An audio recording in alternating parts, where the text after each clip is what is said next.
Sur la réserve, c'est l'histoire de Ludovic, mon personnage qui va se retrouver confronté à un événement qu'il n'avait absolument pas prévu, c'est-à-dire que du jour au lendemain, plus une goutte de pétrole ne rentre en France. Et pendant 30 jours, il va tenir son journal en quelque sorte et nous raconter ce qui lui arrive au quotidien. Parce que le chaos s'installe, lui il habite dans un petit village et au départ on pourrait penser qu'il est préservé en fait de la panique qui va s'en suivre, mais pas du tout. Son petit village va comme les autres subir les effets de cette pénurie de pétrole.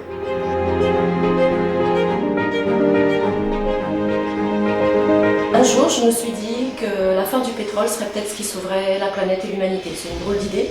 Donc j'ai commencé à prendre des renseignements, j'ai acheté des livres, j'ai lu énormément de choses, j'ai rempli des cahiers de notes à ce sujet. Et petit à petit, je me suis dirigée vers la fiction parce que je me suis dit que c'était quand même peut-être plus facile de faire passer ces idées par la fiction plutôt que par un essai.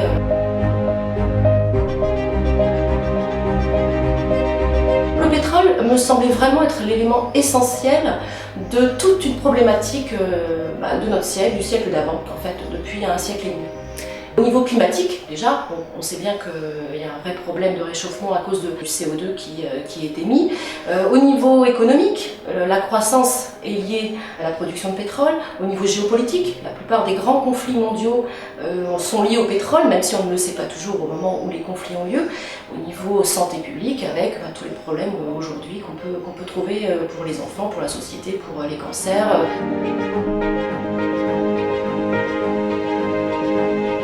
Il y a des gens qui ont pensé à Barjavel, et ça ne m'étonne pas. Et quand j'étais adolescente, Barjavel était mon auteur préféré. Donc bon, c'était la science-fiction plus que l'anticipation. Mais je pense plus à Ravage, par exemple, où il avait imaginé la fin de l'électricité.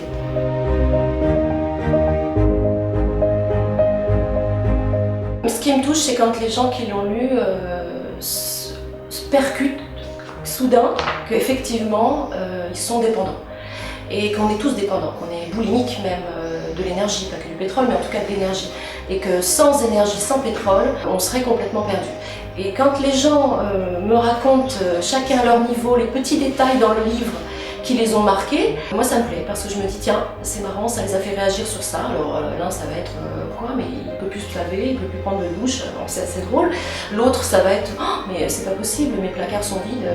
Quand je le lisais, tous les jours, j'allais vérifier s'il restait des choses dans les placards. Chacun à son niveau va y voir la marque de sa dépendance, en tout cas la marque de la boulimie. Il y a une certaine prise de conscience et c'est ça qui m'intéresse.